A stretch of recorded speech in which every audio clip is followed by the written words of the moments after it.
Lo que el partido sostiene que es verdad, es efectivamente verdad. Es imposible ver la realidad sino a través de los ojos del partido. Un elemento característico es que se busca destruir la esencia del hombre. Pero a partir de ahí hacer una reflexión acerca de en qué momento nos encontramos hoy en día, qué elementos del totalitarismo ya podemos ver a nuestro alrededor, qué condiciones sociales se están dando. El totalitarismo es algo mucho peor porque busca controlarlo absolutamente todo, especialmente el pensamiento del ser humano. De lo que está ocurriendo aquí es un experimento psicológico para ver cómo responde esa sociedad, hasta qué punto podemos dominar y lavarle la cabeza a la gente. Quieren que ustedes tengan miedo. Ustedes se tienen que reflexionar ahora mismo y preguntarse, ¿tienen miedo? ¿Tienen miedo de salir a la calle? ¿Tienen miedo de compartir un espacio con gente? ¿Tienen miedo de subirse a un bus? La contradicción es una característica de toda ideología totalitaria. Por eso yo no tengo miedo en decir que la ideología de género es una ideología totalitaria. ¿Cuánta gente sabe que las aplicaciones, por ejemplo, que nosotros tenemos en los celulares, tienen una puerta trasera que se llama en inglés el SDK o SDK, el Software Development Kit, por el cual, por ejemplo, los servicios secretos tienen una puerta de entrada a Instagram, a Facebook, y por medio de esa puerta de entrada pueden ver absolutamente todo en el celular de una persona? Muy buenas tardes a todos y bienvenidos a esta nueva sesión del curso sobre la filosofía política del libro 1984. En primer lugar, quiero darle las gracias a todos aquellos que han estado colaborando para hacer posible este curso por medio de una donación. Aquí en el link de la descripción van a encontrar toda la información. En segundo lugar, todos los que quieran certificar este curso y conseguir el diploma por medio de los requisitos que se piden, lo pueden hacer por medio de una donación en este canal, y obviamente que es un curso que está abierto de aquí hacia el futuro. Por eso no importa si este curso no lo hacen en vivo, lo pueden hacer después, lo pueden hacer incluso en otro momento, otro año. Mientras este curso esté disponible, la certificación va a estar disponible. Bienvenidos a todos, gracias por estar aquí presentes y vamos a continuar con el planteo que estábamos haciendo en la última clase acerca de 1984 como básicamente un libro de filosofía política que estudia las posibilidades del totalitarismo en un mundo futuro, especialmente teniendo las condiciones que se están dando hoy en día en nuestro mundo. Y por eso hablé que íbamos a hablar sobre un libro muy importante que se escribió en el siglo XX, que tiene que ver con los orígenes del totalitarismo. Ese es el título mismo. Aquí tengo la versión en inglés de Hannah Arendt, filósofa política, una de las filósofas políticas más importantes del siglo pasado. También quiero agradecer, ya que estamos aquí, a todos aquellos que están colaborando como miembros exclusivos de este canal. Para todos aquellos que se hagan miembros van a tener distintos niveles y beneficios, tales como descuentos de libros, cursos, sesiones de preguntas y respuestas, la certificación de cursos como este, por ejemplo. Así que gracias enormes a todos por su apoyo. En primer lugar, vamos a hablar sobre qué es el totalitarismo. Según esta escritora Hannah Arendt, y aquí voy a poner en pantalla algunos de los libros que vamos a estar hablando hoy en día. Yo les recomiendo este libro, Los orígenes del totalitarismo. Es un libro bastante grande, tiene 500 páginas, pero es un libro importantísimo para entender esto. También hay un libro del gran escritor ruso Alexander Solzhenitsyn que se llama El primer círculo, que es tal vez uno de los mejores libros en relatar la experiencia que se vivió dentro de la Unión Soviética. Y luego otro libro que estamos viendo y les recomiendo que ya lo lean porque en la sesión que viene vamos a ver sobre el contenido, así que para que no se lleven ninguna sorpresa, lean el libro antes de la próxima sesión.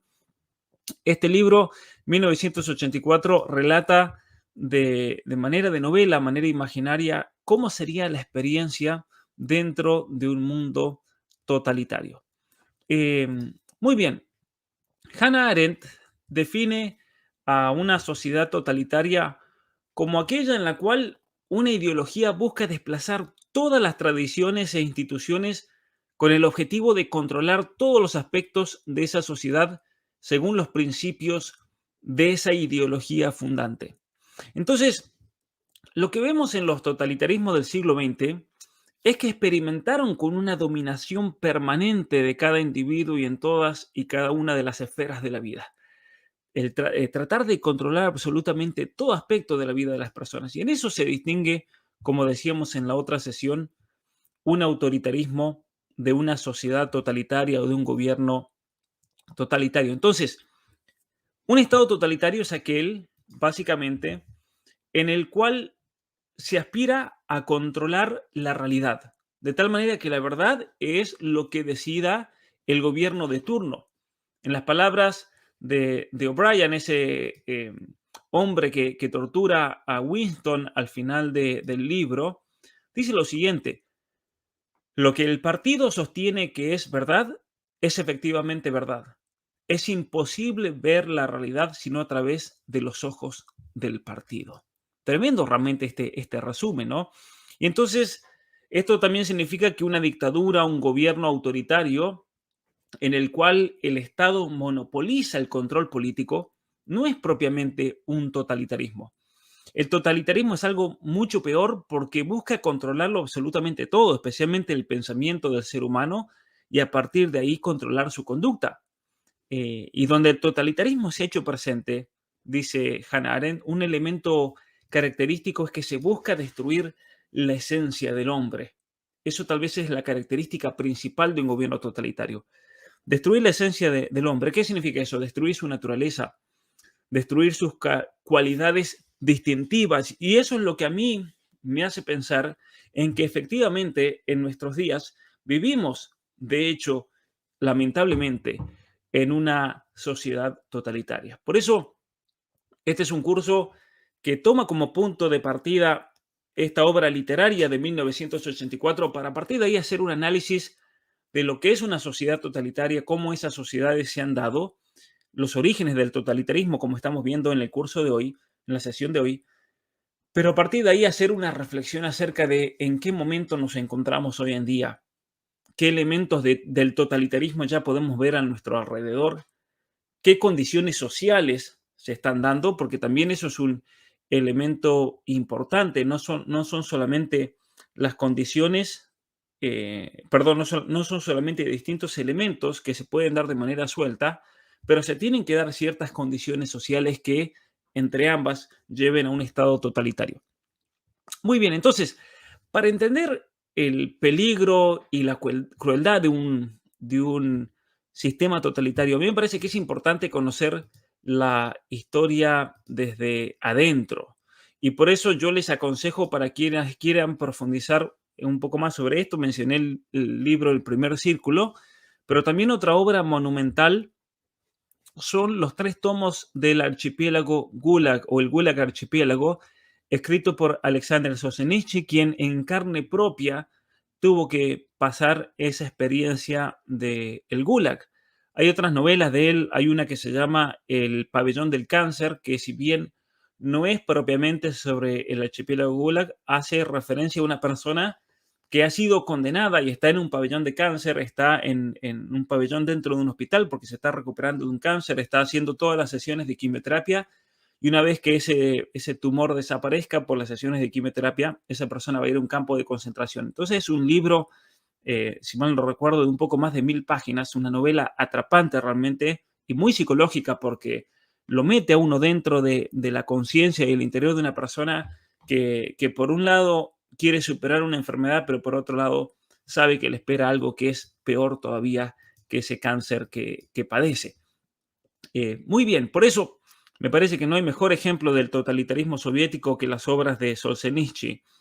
Y el libro 1984 nos ofrece obviamente desde la imaginación lo que se siente vivir dentro de un ambiente totalitario. Por eso mucha gente, por ejemplo, las últimas semanas me, me escribió que ahora se había animado a leer este libro, pero que en el pasado, cuando lo habían empezado a leer, tenían que dejar de leerlo en algún momento determinado por el terror que experimentaban de vivir en una situación así, cómo la imaginación te puede llevar a una situación así. ¿Qué se siente vivir dentro de un ambiente totalitario? ¿Cuáles son los elementos? Una guía para la resistencia. ¿Cómo vamos a resistir? Esto también es algo importantísimo para este curso. ¿Cómo vamos a resistirnos y no ser parte de ese totalitarismo progresista que se vive hoy en día? Y por eso la validez de esta obra como una obra de teoría política sobre el totalitarismo, como ya mencionábamos en la sesión pasada. La obra de Orwell, 1984, comienza de hecho con un acto de resistencia. Winston Smith, el héroe protagonista de esta historia, resiste a la autoridad de ese régimen totalitario bajo el que vive y para el que él trabaja. ¿Y cómo resiste? Simplemente escribiendo un diario. Así comienza la obra. Él anota la fecha, algo que estaba totalmente prohibido, 4 de abril de 1984, de ahí el nombre de la obra. Y esa novela se desarrolla en un futuro distópico, totalmente indeseado, en el que Inglaterra es parte de una superpotencia llamada Oceanía, bajo la dominación total de un partido llamado el Gran Hermano. Y ese partido que gobierna lo hace bajo un modelo de gobierno, el Gran Hermano que está mirando siempre, observando todo, y el modelo del régimen, el modelo político, es el socialismo inglés. Por eso es el INSOC, el socialismo inglés. Básicamente, y es muy interesante esto, cuando Orwell publica su libro, los socialistas se enojaron mucho, como diciendo, nos traicionaste, porque él era de corte socialista, pero sin embargo era honesto en demostrar que hasta en un país como en Inglaterra todo esto podía suceder. Y entonces, una cosa curiosa que quería comentar al respecto es que cuando fueron las marchas que siguen las protestas aquí en Canadá, continúan, pero esta fue hace no mucho, en la primavera. Algunos dirán, pero están todos con campera, sí, porque aquí en la primavera también pueden hacer temperaturas bajo cero, pero apareció un grupo con la bandera del socialismo inglés de 1984, haciendo referencia a que ese sistema totalitario ya está presente aquí en Canadá. Pero Smith lucha por resistir contra este régimen totalitario porque todo lo que sabe sobre sí mismo, lo que sabe sobre su historia, lo que sabe sobre el presente, lo que sabe sobre el pasado, todo lo sabe porque el mismo gran hermano se lo ha impuesto. No sabe otra cosa, por el mismo proceso de lavado de cabeza. Y por eso, durante el libro, él trata de tener recuerdos y tiene recuerdos de canciones, algunas imágenes de su madre. Y él sale a buscar a gente, especialmente a gente mayor, que recuerde cómo era la vida antes de que se imponga este régimen totalitario. Y entonces, la novela de Orwell da un sentido sutil de esa soledad y la alienación de la vida en la que toda la información sobre el pasado, sobre el presente y sobre el futuro ha sido fabricada por una autoridad del gobierno. Y entonces, para poder identificar a un sistema totalitario, es importante tener en parte lo que son sus elementos constitutivos, tal como lo hace Hannah Arendt en este libro, Los orígenes del totalitarismo. Y por eso yo aquí voy a mencionar algunos de estos elementos que se encuentran presentes a lo largo de la obra, pero lo que es importante tener en cuenta es que no fueron estos elementos los que llevaron inevitablemente al totalitarismo. ¿Sí? Tenemos el ataque al derecho natural, el ataque al sentido común, el deseo de poder, el colectivismo de las masas, la soledad en consecuencia, y luego de esa soledad la propaganda y el terror totalitario. Vamos a ver cuál es la relación entre la propaganda y el terror. Un estado policial que termina obviamente en el Gulag y los campos de concentración, y como un mecanismo que opera a lo largo de todo esto es la mentira.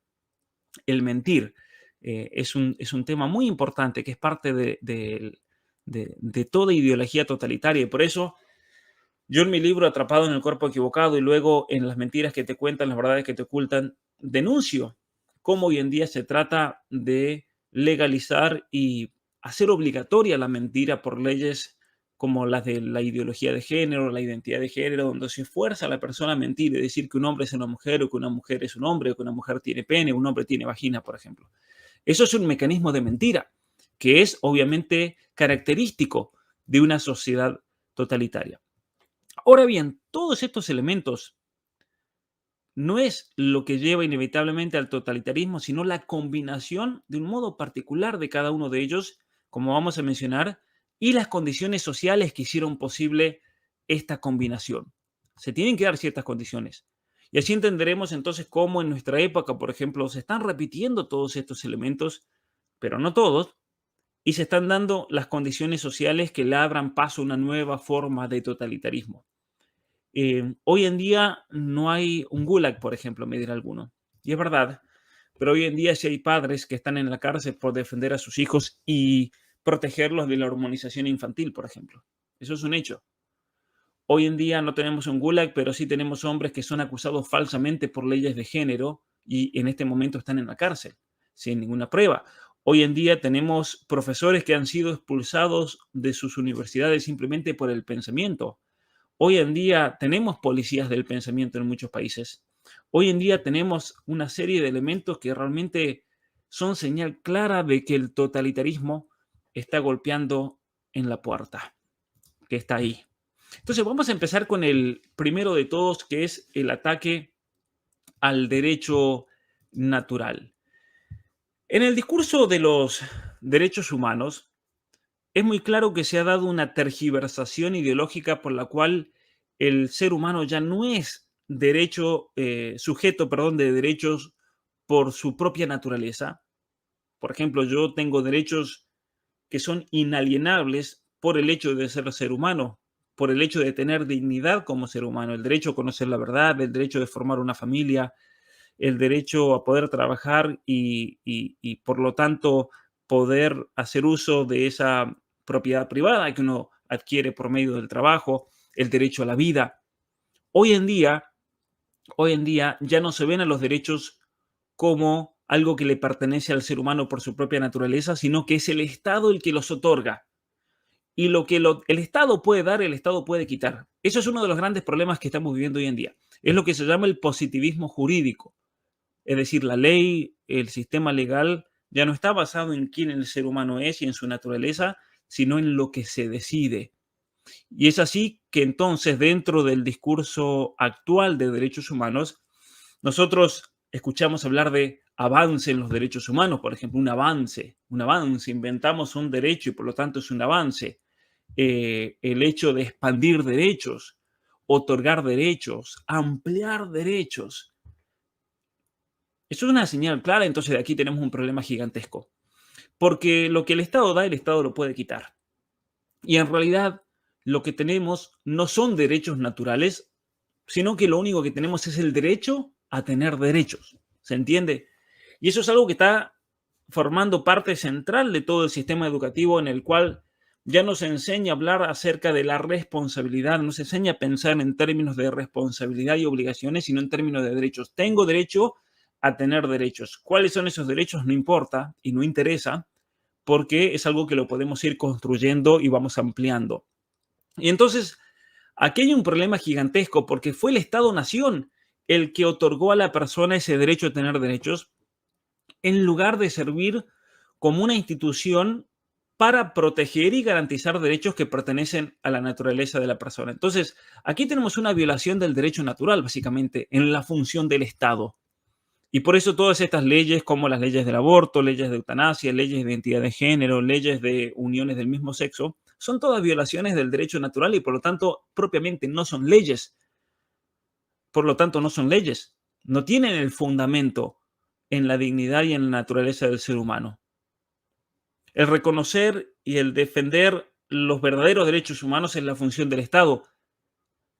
Pero esto solo puede garantizarse mediante la existencia de una auténtica comunidad política. Y el problema es que hoy en día comunidad política no hay. La democracia es una mentira. Cuando la opinión pública de una nación elige mirar hacia otro lado, por ejemplo, el Estado tranquilamente puede quitar los derechos de algunos de los miembros que viven dentro de sus fronteras, como pasa en Canadá, eliminando el derecho de los padres sobre sus hijos en nombre de los derechos de esos niños. Entonces el Estado se erige como el garante de derechos que se han inventado, el derecho a amputarse un órgano sano, el derecho a hormonizarse, el derecho a autopercibirse como un caballo. Y entonces, si el padre quiere proteger a su hijo de 5, de 6, de 7 años, ese padre pierde su derecho natural como el primogénito que es y termina en una cárcel, por ejemplo. Y eso es lo grave de todo esto. Aquí en Canadá hay un héroe, voy a llamarlo así, que se llama Chris Billboard, que él está luchando fuertemente contra la ideología de género y lo voy a tener prontamente en este canal. Así que esa entrevista no se la pierdan, que va a ser monumental y va a estar en inglés, pero subtitulada en español. Así que les recomiendo que cuando esa entrevista salga, no se la pierdan. El segundo elemento, el primero era entonces el ataque al derecho natural. El segundo elemento es el ataque al sentido común. Un día, decía Chesterton, vamos a tener que desenvainar la espada para defender que el pasto es verde. En un ensayo de 1946 que se llama La prevención de la literatura, Orwell decía esto sobre el totalitarismo. Lo nuevo del totalitarismo es que sus doctrinas no solo son indiscutibles, sino también inestables. Tienen que ser aceptadas bajo pena de condenación, pero por otro lado siempre son susceptibles de ser alteradas en un instante. Esto, qué interesante que es esto, la contradicción interna a todas las ideologías. Entonces, por ejemplo, la ideología de género, para hacerlo con un ejemplo claro, te dice que el género autopercibido tiene un fundamento en la naturaleza de la persona y su biología. Entonces tratan de inventarse artículos científicos para demostrar cómo en el cerebro hay una parte que te dice que eso puede que la persona sea y tiene una base natural. Pero por otra parte se niega el sexo biológico que es natural. Y por otra parte, mientras dicen que tiene un fundamento en la naturaleza, vienen y te saltan con que el género es fluido. Se acabó el fundamento natural entonces. Y son contradictorios. Hay contradicciones dentro de la misma ideología. Y entonces, aparte, está el hecho de que lo que hoy en día es aceptado como políticamente correcto, mañana puede ser motivo de condenación. Y por eso también el miedo que experimenta la gente hoy en día en el decir algo. Gente que dice, hago un tweet, pero ¿y si pierdo el trabajo por este tweet, por ejemplo? Porque hoy tal vez está bien, pero tal vez en 10 años me van a empezar a buscar todo mi pasado y me van a encontrar un tweet en el cual hice un chiste y soné. ¿Sí? Entonces, la contradicción es una característica de toda ideología totalitaria. Por eso yo no tengo miedo en decir que la ideología de género es una ideología totalitaria. Porque la ideología totalitaria dice, por un lado, ser consistente, ser inamovible, incambiable, pero en realidad es susceptible de transformarse radicalmente cada vez que esa transformación le conviene a sus necesidades. Lo que hoy está bien, mañana será objeto de condena. Tercer lugar, otro elemento constitutivo de un totalitarismo es el deseo de poder. Durante el proceso de tortura, O'Brien saca a la luz, que lo hablamos la semana pasada, saca a la luz la cuestión de por qué un gobierno totalitario busca el poder. Muchos preguntan, y ahí vienen los comentarios que decían, ¿cómo puede ser que buscan estas personas? ¿Cuál es el objetivo final que ellos tienen? ¿Es el dinero? ¿Es la fama? ¿La visibilidad? Hay un problema mucho más profundo en todo esto que tiene que ver con el poder, el deseo de poder, el deseo de poder. Mientras está siendo torturado, O'Brien saca a la luz entonces la cuestión del por qué un gobierno totalitario busca el poder. Y dice lo siguiente, lo está torturando y le dice, y ahora volvamos a la cuestión del cómo y el por qué. Entiendes perfectamente cómo se mantiene el poder en el partido. Ahora dime, le dice O'Brien a Winston, ¿por qué nos aferramos al poder? ¿Cuál es nuestro motivo? ¿Por qué deseamos el poder? Es una pregunta esa. Y dice Orwell en el relato, ¿sabía Winston de antemano lo que iba a decirle O'Brien? Que el partido no buscaba el poder por el poder mismo, sino solo para el bienestar de la mayoría, que le interesaba tener en las manos las riendas porque los hombres de la masa eran criaturas débiles y cobardes que no podían soportar la libertad ni encararse con la verdad y debían ser dominados y engañados sistemáticamente por otros hombres más fuertes que ellos. Y entonces Smith le responde, nos gobernáis por nuestro propio bien, dijo débilmente. Creéis que los seres humanos no están capacitados para gobernarse. Y en vista de ello, y ahí estuvo a punto de gritar, una punzada de dolor se le había clavado en el cuerpo. O'Brien había presionado la palanca y la aguja de la esfera marcaba 35. Es decir, lo estaba electrocutando por la respuesta. Y le dice O'Brien, eso fue una estupidez, Winston. Has dicho una tontería. Debías tener un poco más de sensatez. Volvió a soltar la palanca y prosiguió. Ahora te diré la respuesta a mi pregunta. Se trata de esto. El partido quiere tener el poder por amor al poder mismo. No nos interesa el bienestar de los demás, solo nos interesa el poder. Ni la riqueza, ni el lujo, ni la longevidad, ni la felicidad. Solo el poder puro. Eso es tremendo realmente, el deseo de poder. El deseo de poder que enferma. Porque hombres como Bill Gates, como Soros, como los Rockefeller, ellos tienen todo el dinero del mundo, lo tienen absolutamente todo en términos materiales. Entonces, ¿qué es lo que buscan? Buscan el poder que enferma, el poder que es patológico. Por eso yo también a todas estas personas los llamo psicópatas, psicópatas del poder. Y según Hannah Arendt, en este libro, Los orígenes del totalitarismo, no había ningún sentido en las acciones y las ideologías de los movimientos totalitarios. Según ella, el único objetivo del movimiento era seguir avanzando y en particular volverse más y más poderosos y más destructivos. Pero para lograr esa expansión destructiva interminable, los movimientos debían desmantelar toda esa estructura política del Estado. Porque ésta le podría haber puesto controles a esas ambiciones destructivas de sus ideologías.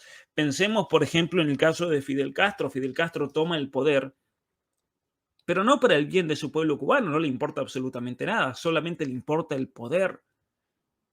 Y para eso tiene que desmantelar toda la estructura política y crear una sociedad totalitaria donde no hay oposición, donde no hay partidos, donde no hay posibilidad de decidir incluso por la propia vida. Es lo que pasó en la Unión Soviética con las grandes matanzas y los gulags. El comunismo se llevó más de 100 millones de vidas. Muchos dicen, pero el imperialismo, por ejemplo, inglés también se llevó muchas vidas. O el imperialismo estadounidense. Y es verdad eso también. Y por eso hay una conexión entre los imperialismos, tal como se dio en Inglaterra con el sistema colonial y la Unión Soviética. De hecho, Hannah Arendt, ella dice que los imperialismos del siglo XIX funcionaron como una especie de ensayo de una sociedad totalitaria y que luego se realizó de manera plena en las sociedades totalitarias del siglo XX. Hay una coincidencia muy interesante en eso. Pero más allá de eso, entonces hoy en día nosotros estamos viendo cómo se están desmantelando las instituciones democráticas sin proceso alguno, se desmantelan las constituciones como pasó en Chile, o como está pasando con la Agenda 2030 que se impone en nuestros países sin que nadie la elige, donde la Agenda 2030 se convierte en el principio y guía de todas las acciones políticas, acciones económicas, acciones legales. La justicia se convierte en justicia de género. Los poderes financieros aquí son los que realmente mandan y los ministerios de educación, de salud, no son más que títeres de las distintas dependencias de las Naciones Unidas. Esa es la realidad que estamos viviendo hoy en día. El próximo elemento a considerar es el colectivismo de la masa. Según Hannah Arendt, para entender a los movimientos totalitarios en Europa, es importante notar cómo estos habían explotado el desmoronamiento de la sociedad europea por medio del capitalismo de las commodities, que habían sumido a mucha gente en la pobreza total. Pensemos en lo que ocurrió en la gran recesión del año 1929. De hecho, en esa época hay una encíclica de Pío XI donde él denuncia al comunismo, pero también denuncia cómo el economicismo liberal, ese capitalismo salvaje, estaba llevando a los obreros a abrazar el comunismo, porque lo veían como la solución. Entonces, los líderes e ideólogos totalitarios hicieron uso de esa situación social que había desmoronado y destruido a la sociedad europea por decir el capitalismo de los commodities, por el imperialismo, por la Primera Guerra Mundial, por las injusticias geopolíticas que ocurrieron, los castigos a Alemania, por ejemplo, que fueron totalmente injustos y que por lo tanto dejaron a la masa servida a un líder que supuestamente luchase por los intereses de ese pueblo. Y entonces la ideología totalitaria ejerció una profunda influencia y admiración tanto en las masas como en los intelectuales de la época. Pensemos en Gramsci, por ejemplo, y cómo él ve en los intelectuales un rol especial para la transformación de la sociedad y para la revolución. Es a partir de ahí que, por ejemplo, los intelectuales en masa se hacen de izquierda. En masa se hacen de izquierda y comienzan a abogar por ideologías totalitarias y a preparar, ¿no es cierto?, a muchos de estos países para un día aceptar el comunismo y el marxismo como un modo de gobierno. Y ese colectivismo de las masas, si bien las masas, uno dirá, bueno, todos se unían en un mismo propósito, pero curiosamente, la otra característica de estas sociedades totalitarias es la soledad. La soledad del individualismo que llevó a personas, a todas estas personas, a encontrar su identidad en el movimiento de las masas. Y ese sentimiento de soledad es, según Hannah Arendt, lo que llevó a ese individuo dislocado socialmente a encontrar una gran atracción en los movimientos de las masas. Y ella dice lo siguiente: la verdad es que las masas surgieron de los fragmentos de una sociedad muy atomizada cuya estructura competitiva y cuya concomitante soledad solo habían sido refrenadas por la pertenencia a una clase. La característica principal del hombre masa no es la brutalidad y el atraso, sino su aislamiento y su falta de relaciones sociales normales. El estar aislado del hombre masa. Y es interesante notar cómo hoy en día el nivel de aislamiento que existe es brutal. Y eso ha sido exacerbado mucho más por las redes sociales, por el Internet. Pensemos en la cantidad de horas que una persona pasa frente a su celular, totalmente desconectado de su entorno social. Pensemos en la soledad de esas familias que, si bien están todos sentados juntos a la mesa, cada uno está en su teléfono. Eso, ahí vemos el germen del totalitarismo, en ese aislamiento, en esa soledad. Y es por eso que los jóvenes caen víctimas de mundos virtuales que los atrapan, de colectivos, por esa necesidad de pertenecer a algo. Es ahí cuando la masa se ve como esa pertenencia, se ve como la salida a esa falta de relaciones sociales normales. Y sin embargo, y aquí hay un problema, en vez de encontrar un sentido de pertenencia en el movimiento de masas, como uno deduciría, Hannah Arendt sostiene que lo que ocurrió fue lo opuesto. El gobierno totalitario transformó el sentido de soledad en una condición de completo aislamiento. Por eso lo que hemos vivido en los últimos años tiene un propósito político muy grande. Hay que aislar a la persona para poder dominarla. Porque en vez de sentir compañía, el aislamiento fue total. Y entonces el despliegue de propaganda, el uso de terror como un arma política, dejaron al individuo bajo una incertidumbre permanente. Ahora, esto que estoy diciendo ahora, miren qué curioso, es lo que dice Hannah Arendt con respecto a los totalitarismos del siglo XX. Pero sin embargo, lo podemos aplicar totalmente a lo que pasó en los últimos 3 años. La propaganda, el miedo, el terror como un arma política dejaron al individuo bajo una incertidumbre permanente, la que se manifestaba, por ejemplo, en el pensamiento, en la conducta políticamente correcta, es decir, en el miedo a no decir la cosa equivocada. Porque si decías la cosa equivocada o era percibida como algo políticamente incorrecto, terminabas en un campo de concentración, terminabas en el Gulag soviético. Y si esos pensamientos no eran compartidos por otros, podían ser denunciados y terminar en Siberia. De hecho, el gobierno totalitario eliminó cualquier posibilidad de comunidad social en la que pudiera ser posible comunicarse con otros de una manera libre y honesta. Y eso es una de las cosas muy interesantes que manifiesta Solzhenitsyn en su libro El pabellón del cáncer, porque ahí en esa historia, como le he contado en otras ocasiones, el hombre, el protagonista, que es él, va a ir al campo de concentración donde se va a encontrar con todos los familiares, sus parientes y amigos a los cuales él había denunciado de manera mentirosa con tal de tener un puesto y de avanzar, porque claro, era tan fiel al partido que había entregado incluso a sus propios padres. El problema es que los había entregado a sus propios padres, a sus amigos, a sus hermanos, de manera mentirosa, los había acusado falsamente. Y ahora alguien lo había acusado a él, y lo peor de todo era tener que ir al campo de concentración y enfrentarse con esas personas inocentes que estaban ahí por su culpa. Porque eso era lo que se vivía en la Unión Soviética, ese nivel de mentira, ese nivel de acusación. Pensemos en los últimos años, los vecinos psicópatas, porque yo les llamo psicópatas a esos, a todo lo que andan obedeciendo, para ser claro, todo lo que andan obedeciendo todas estas normas políticas, yo los llamo psicópatas. Porque no puede ser realmente que una persona acepte ese nivel de dominación. Alguien hoy en Twitter hizo una reflexión muy interesante. Y esto que no se ofenda a nadie, que después nadie venga a decir, atacó mi fe y esto, porque esto es importante tenerlo en cuenta. Hoy en día hay lugares, hay países, hay situaciones en las cuales la iglesia está sufriendo mucha persecución.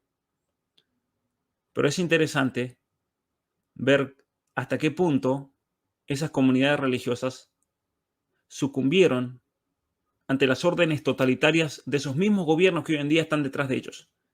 Porque esos gobiernos, al poner órdenes totalitarias y las iglesias fueron todas a abrazarlas y aceptarlas, eso le dio una señal al gobierno que con esta gente podemos hacer lo que quiera, que es gente totalmente dominable, es gente que le podemos lavar el cerebro, que se llenan las bocas de palabras divinas, pero sin embargo cuando las papas quemaron, todos se bajaron los pantalones.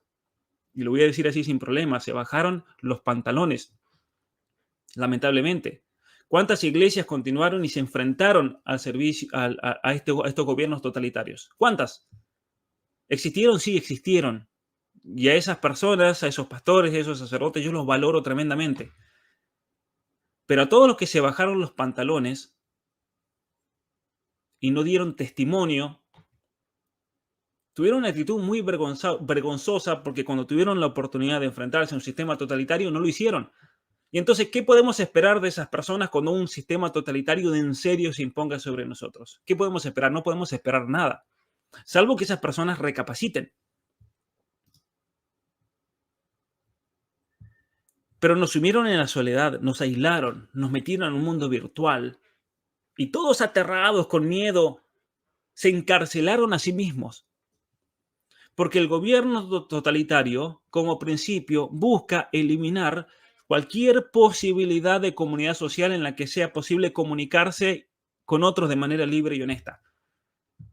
Y es por eso que se busca destruir a la iglesia como una comunidad social que nos proteja del totalitarismo. Hay que destruirla.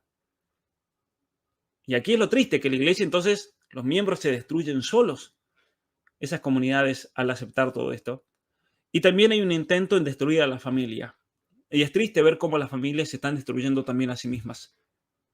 Porque cada vez que uno pone Disney Plus, cada vez que uno hace uso de Netflix, cada vez que uno le da entrada a todos los medios y las masas y las redes sociales y el celular para los niños para que se distraigan y la niña que llora le vamos a comprar un iPad, y la familia misma se está autodestruyendo. A nosotros no nos tienen que venir a destruir desde afuera.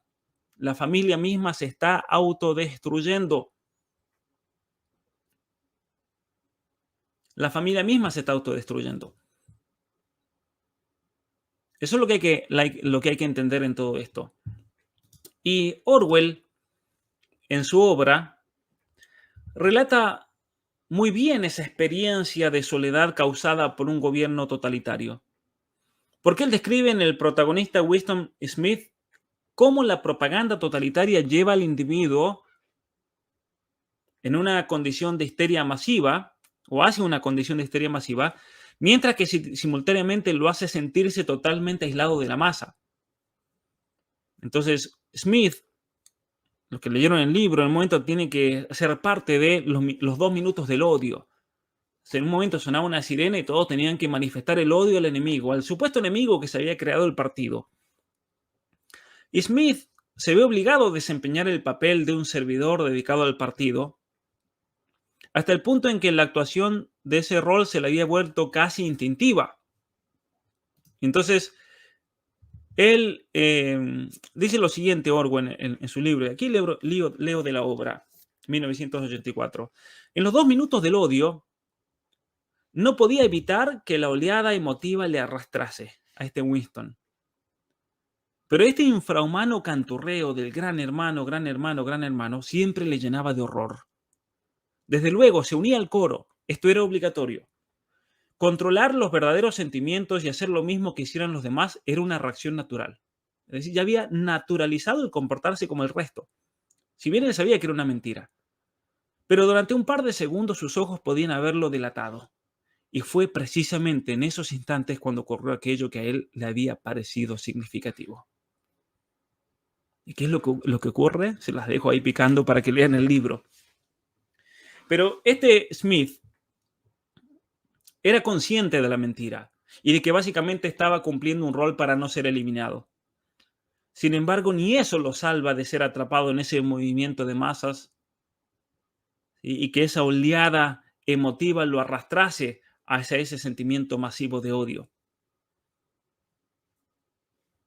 Entonces, muchas veces nosotros, con tal de no quedar fuera del sistema, sabemos que está mal todo este discurso del género, todo este discurso de la igualdad, de la inclusión, de la tolerancia, pero sin embargo lo aceptamos simplemente para no quedar fuera del sistema. Y ni hablar del pinchazo y cuantas otras cosas que la gente le dice, no, lo que pasa es que lo necesito para... Claro, como la masa no tiene coraje para enfrentarse a esta dictadura, y entonces la persona sabe que no es algo en lo cual está de acuerdo, pero sin embargo lo hace para no quedar fuera. Sí. Muy bien. El otro elemento, la propaganda, que es básicamente, la propaganda es parte de ese terror totalitario. Vamos a explicar por qué. Pero el terror y el miedo que causa el aparato de propaganda es una parte fundamental de la experiencia de la vida dentro de un estado totalitario. Si esta propaganda totalitaria retrata al mundo de afuera como hostil a sus ambiciones, como el enemigo que está afuera, con el fin de atraer y poder comprometer al individuo hacia ese mismo movimiento totalitario. Y entonces dice lo siguiente Hannah Arendt: de la misma manera que la estabilidad del régimen totalitario depende del aislamiento del mundo ficticio del movimiento respecto del mundo exterior, así el experimento de dominación total en los campos de concentración depende del aislamiento respecto del mundo de todos los demás, del mundo de los vivos en general, incluso del mundo exterior de un país bajo dominación totalitaria. Entonces, para poder asegurarse la estabilidad de un régimen totalitario, ¿qué hay que hacer? Hay que aislar a ese mundo totalitario de la Unión Soviética, por ejemplo, de todos los otros países. Y por eso yo tengo amigos rusos que me cuentan que a ellos les enseñaban en las escuelas, bajo la Unión Soviética, de que en los otros países se vivía una miseria total, que el paraíso soviético era el paraíso, ¿no? Y entonces, eh, incluso se los aislaba de lo que pasaba en otras situaciones, en otros países bajo dominación totalitaria, como es el caso de Cuba. Entonces, Cuba vivía bajo una dominación totalitaria, pero a los cubanos no se les decía cómo vivían los rusos, por ejemplo, porque los rusos vivían mejor. De hecho, es curioso que los cubanos cuando podían se iban a Rusia, porque en Rusia vivían mejor, siendo que era la Unión Soviética, ¿no? Es una locura realmente el nivel de de totalitarismo. Las iglesias cerrando y las familias mientras destruyéndose a sí mismas con entretenimiento progresista. Esto es lo que se pasó en los últimos 3 años y el que no se dio cuenta de esto no ve la realidad y es una persona que va a ser fácilmente devorada por cualquier régimen totalitario. Así de simple. Entonces, a recapacitar, yo creo en todo esto. Muy bien, por lo tanto, entonces, la misma organización totalitaria lo que hace es impedir que sus miembros se enfrenten directamente con el mundo exterior, básicamente. Al permitirles, por ejemplo, acceso solamente a representaciones que sean distorsionadas de ese mundo no totalitario. Y entonces, para Arendt, la propaganda totalitaria, la función que tiene es apartar a sus destinatarios de la realidad, del mundo común, para prepararlos para aceptar el programa de mente contradictorio de ese movimiento en sí. Entonces, el engaño. Entonces, la propaganda tiene como función separar a la persona de la realidad. Y es por eso que hoy en día en la educación no tenemos educación, sino que tenemos propaganda ideológica. Cuando a un niño, por medio de la educación sexual, se le enseña que la identidad de género es su verdadera identidad y que se puede autopercibir y autoconstruir y transformarse en lo que quiera, eso es propaganda. Y cuando a todos los que nos oponemos a esa locura y se nos acusa de transfóbicos, homofóbicos, lesbofóbicos, eso también es propaganda porque busca infundir terror y cancelación. Y dice lo siguiente, vamos a continuar con ese texto. La propaganda es, desde luego, parte inevitable de la guerra psicológica, pero el terror lo es más. El terror sigue siendo utilizado por los regímenes totalitarios, incluso cuando ya han sido logrados sus objetivos psicológicos. Su verdadero horror estriba en que reina sobre una población completamente sometida. Allí donde es llevado a la perfección, allí donde es llevado a la perfección el dominio del terror, como en los campos de concentración, la propaganda desaparece por completo. ¿Qué significa esto? Significa que una vez que la propaganda se hace para poder imponerse y por medio del terror dominar una sociedad. Pero una vez que ese terror ya es parte de la sociedad, ya no hace falta hacer más propaganda porque la gente ya está totalmente atemorizada y dominada. Y por eso dentro del campo de concentración, dentro del Gulag ya no había propaganda, ya había desaparecido por completo. Y para Orwell, en 1984, la propaganda totalitaria funciona mejor en aquellos que ya han perdido un sentido de la realidad. Por eso es importante tener en cuenta eso. La persona tiene que perder la realidad, tiene que perder el sentido común. En cierto modo, dice en este libro, la visión del mundo inventada por el partido se imponía con excelente éxito a la gente incapaz de comprenderla. Así aceptar las violaciones más flagrantes de la realidad porque nadie comprendía del todo la enormidad de lo que se les exigía, ni se interesaba lo suficiente por los acontecimientos públicos para darse cuenta de lo que ocurría. Por falta de comprensión, todos eran políticamente sanos y fieles. Sencillamente se lo tragaban todo. Miren qué interesante. Esto parece una descripción del ser humano promedio hoy en día. Se lo tragan todo, se tragan todo lo que le dicen los medios. O la gente que dice, no, yo de eso no quiero investigar porque me da miedo y claro, voy a conocer la realidad. Es una locura. Ni se interesaban lo suficientemente por los acontecimientos públicos. ¿Cuántas personas que, por ejemplo, me dicen, me contactan diariamente, contándome que, claro, en cuanto sacan estos temas para alertar a sus parientes, a sus amigos, a sus familiares, los tratan de locos, la gente no quiere saber nada, la gente no se interesa. A ustedes mismos, ¿cuántas veces les habrá pasado que quieren comenzar a alertar a otros padres sobre los peligros de la ideología de género, los peligros del progresismo? Y la gente vive en otro mundo, vive embobada, no piensa, no se interesa. La gente no se interesaba lo suficiente por los acontecimientos públicos para darse cuenta de lo que ocurría. Esto parece año 2022. El otro elemento es el estado policial. Y aquí elegí una foto de la protesta de los camioneros aquí en Canadá, donde familias con niños estaban haciendo una marcha totalmente protesta y cayó la policía armada hasta el cogote, con una muestra de fuerza policial y totalitaria tremenda. ¿Por qué la gente prefiere mirar a otro lado? Porque tienen miedo de la realidad y especialmente porque son perezosos, porque en cuanto uno conoce su realidad, eso le va a exigir hacer un esfuerzo para cambiar, para mejorar. Entonces la gente prefiere no pensar en sus dificultades, no pensar en sus imperfecciones, porque eso implicaría hacer un esfuerzo para cambiar. Y la gente prefiere ser tonta antes que hacer un esfuerzo para aprender y pensar. La gente prefiere quedarse en su vicio antes que tener que esforzarse y sacrificarse para ser una mejor persona. Prefieren ser un mediocre porque el ser mejor exige sacrificio. ¿Sí? Eso es el problema de hoy en día, me parece. También pueden haber otras variables, pero yo creo que eso es lo más importante, lo que mejor explica la situación de todo lo que estamos viviendo. Un estado policial. El principal órgano de esta distorsión de la realidad siempre va a ser la policía.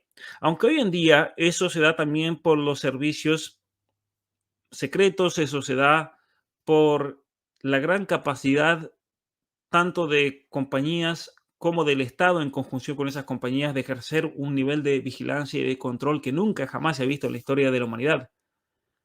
Pero siempre en estos estados totalitarios fue la policía la que buscó controlar los pensamientos y sentimientos de los ciudadanos, manteniéndolos en un estado de terror perpetuo.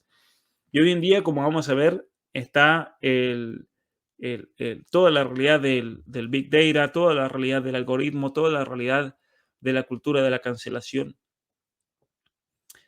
En la novela de Orwell, esta fuerza policial que controla todas las vidas es la famosa policía del pensamiento, que en algunos países ya es una realidad. En Argentina existe la policía del pensamiento en nombre del INADI, por ejemplo, que de paso a mí me ha condenado, condenó mi libro, condenó conferencias mías, lo han condenado Agustín Laje. Según Hannah Arendt, y esto es un elemento también importante para analizar, el totalitarismo se basó en la práctica imperialista de Inglaterra, de los imperialismos del siglo XIX, en el cual el gobierno estaba fundado exclusivamente en los órganos de violencia del Estado, la policía y la burocracia. Entonces, los totalitarismos se dieron porque Inglaterra ya había hecho esta práctica en países como la India, como Bangladesh, como Pakistán, en África. Lo que pasó fue que eso mismo se radicalizó en el experimento totalitario y se realizó en Europa, se realizó en Europa del Este, en la Unión Soviética, en Cuba.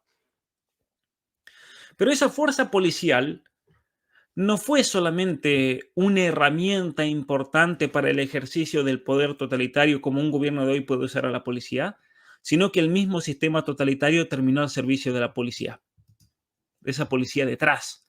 Lo que pasa es que esa policía hoy en día tiene otras características y eso se da por la tecnología, obviamente. Muchas gracias a todos aquellos que a lo largo de este vivo están donando, están colaborando con super stickers, con comentarios. Gracias enorme también a todos los miembros de este canal que hacen posible que este curso esté disponible para todos aquellos que se han hecho miembros durante esta sesión.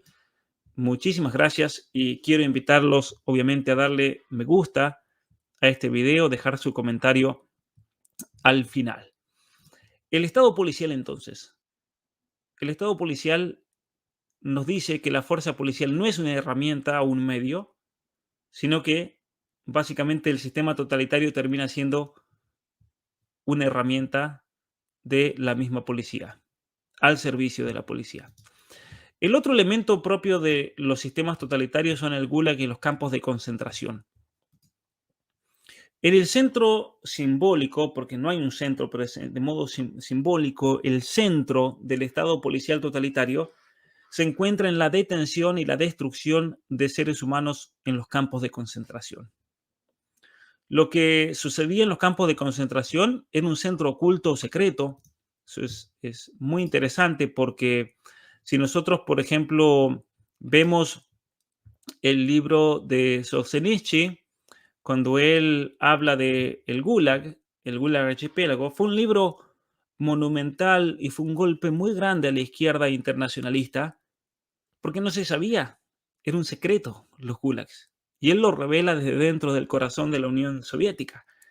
Y es por eso que todos los izquierdistas de los años 50, Foucault, Sartre, Simone de Beauvoir, tuvieron que de repente, callaron todos, pero tuvieron que cambiar el discurso. Ya no se podían presentar como marxistas, ya no era algo moralmente sostenible, como nos quería hacer creer esa izquierda. Entonces fue un golpe mortal realmente. Eh, y entonces los gulags tienen como objetivo la destrucción del ser humano. Es una característica principal de un totalitarismo. Algo que se ve con la ideología de género, por ejemplo, con la amputación de órganos sanos, con la hormonización. Pero se está dando de otra manera, ya no es con el gulag, es la persona misma la que abraza su destrucción como una liberación. En la ideología del poshumanismo, del transhumanismo, como nos ha enseñado Miklos, el hombre masa descrito por Ortega y Gasset es así tal cual, porque Ortega y Gasset cuando describe el hombre masa, básicamente lo que estaba describiendo era una condición social que iba a hacer posible los próximos totalitarismos que se iban a dar en el siglo XX. Aunque hoy en día ese hombre masa se está dando de una nueva manera y de una manera mucho más insidiosa y mucho, me parece, más peligrosa que en el pasado. Eh, entonces, Hannah Arendt nota que hay una relación inversa entre el poder y el secreto, porque uno dice, ¿cómo puede ser que la Unión Soviética sea tan poderosa, pero tenían los campos de concentración en secreto? Porque uno dirá, a ver, cuanto más poderoso sea un movimiento totalitario, menos problema tengan que se sepa. Pero en realidad no pasaba eso. Mientras más poderoso era ese movimiento totalitario, se volvía más secreto, más reservado sobre sus objetivos reales. Y esa posición, que parece paradójica y contradictoria, porque el mantener secreto es propio de una organización política que no tiene poder y que por lo tanto necesita ocultar sus verdaderas intenciones, pero ocurre lo contrario. En la Alemania del nacionalsocialismo, por eso dicen nazi, ¿no? El nacional en alemán, el nacionalsocialismo, en ese sistema socialista, los servicios secretos se ampliaron tanto que había un momento en el que no quedaba nadie a quien espiar. Y eso es lo que estamos viendo hoy en día. Hoy en día, en toda la mayoría de nuestros países, hay un nivel de espionaje tal que no queda absolutamente nadie por espiar. Y el espionaje que se realiza hoy en países como Canadá, como los Estados Unidos, como Alemania, es un nivel de espionaje al cual ni la Unión Soviética llegó a tanto. Lo que pasa es que hoy no se nota. Hoy no nos damos cuenta porque nosotros mismos, por medio del celular, de las aplicaciones, les estamos abriendo la puerta. ¿Cuánta gente sabe que las aplicaciones, por ejemplo, que nosotros tenemos en los celulares, tienen una puerta trasera que se llama en inglés el SDK o SDK, el Software Development Kit, por el cual, por ejemplo, los servicios secretos tienen una puerta de entrada a Instagram, a Facebook, y por medio de esa puerta de entrada pueden ver absolutamente todo en el celular de una persona. Sí, es una realidad. Entonces, vamos a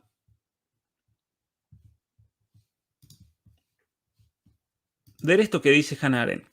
Solo tras haber sido completado el exterminio de los enemigos auténticos y comenzada la caza de enemigos objetivos, se torna el terror en el verdadero contenido de los regímenes totalitarios. Entonces, una vez que se terminan los enemigos auténticos y comenzada la caza de enemigos objetivos, como pasó en la Unión Soviética, una vez que purgaron a 100 millones de personas, luego el terror se volvió el verdadero contenido del régimen totalitario. Todo el mundo tenía que vivir con el terror, porque si no ya se cae el sistema. Si la gente deja de tener miedo, ya es imposible para ese régimen totalitario continuar. Entonces, con todo lo que está pasando en los últimos años, quieren que ustedes tengan miedo. Ustedes se tienen que reflexionar ahora mismo y preguntarse, ¿tienen miedo? ¿Tienen miedo de salir a la calle? ¿Tienen miedo de compartir un espacio con gente? ¿Tienen miedo de subirse a un bus sin cubierta en su rostro?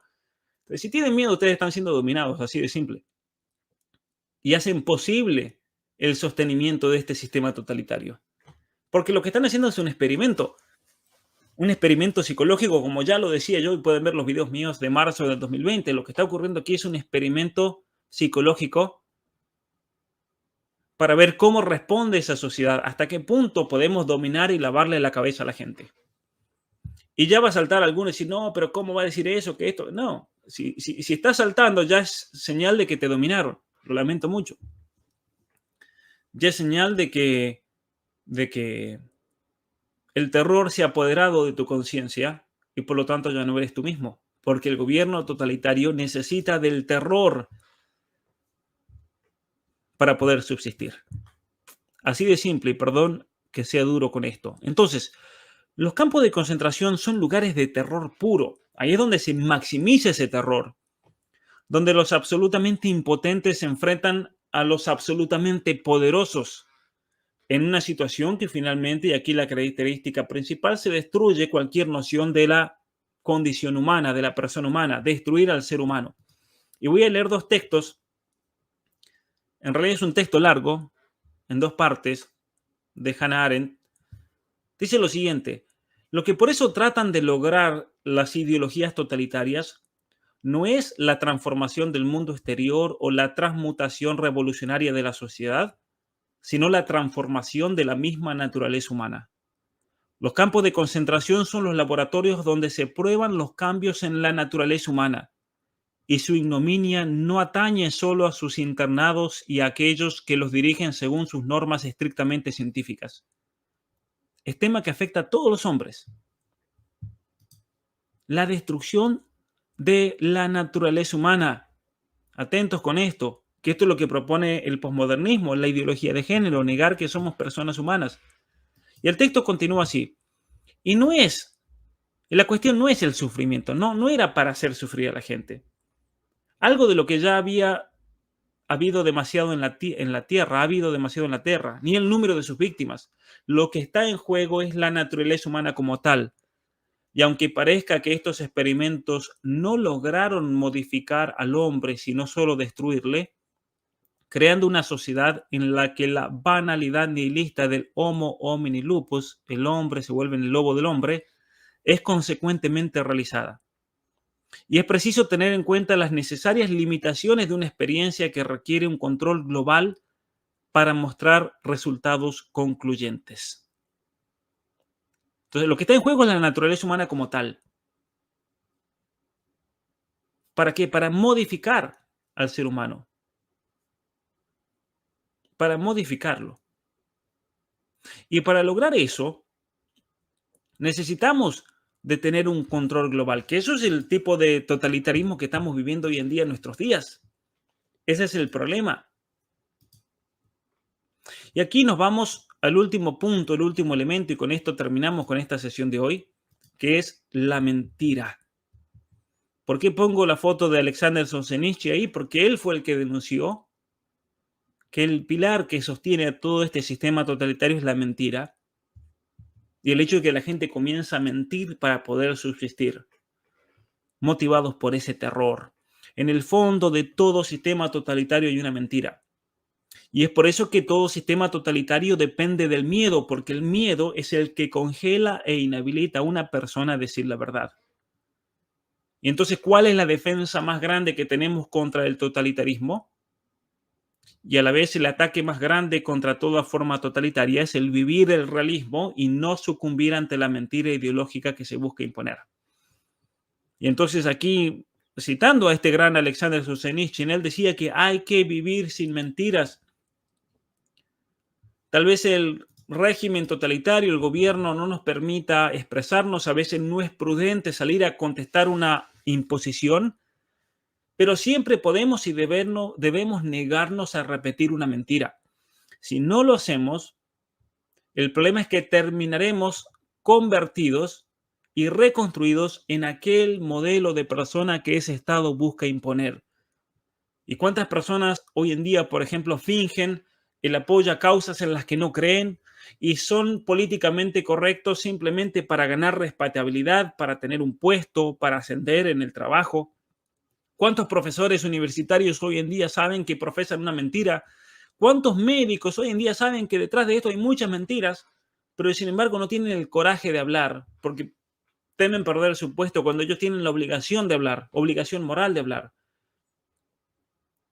¿Cuántos se apresuran a escribir sus defensas de la inclusión y la diversidad o el apoyo público al feminismo o a Black Lives Matter o el derecho de las mujeres y salió Roe versus Wade y todos los imbéciles de Hollywood tuiteando de que los derechos de las mujeres pobres simplemente porque esa es la puerta más rápida a un puesto o el ascenso dentro de un trabajo o al menos para no ser objeto de crítica o condena social?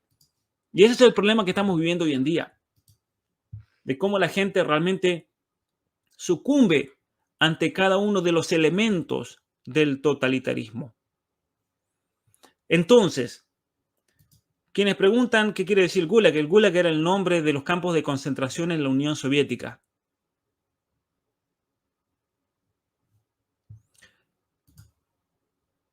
Yo quiero simplemente, por medio de este curso, hacerles pensar y reflexionar lo que estamos viviendo a nivel mundial. Especialmente porque estamos ante las puertas de un nuevo totalitarismo. Y si no nos dimos cuenta, estamos en un grave problema. Pero obviamente que hay tiempo para reflexionar y para meditar estas cosas, y especialmente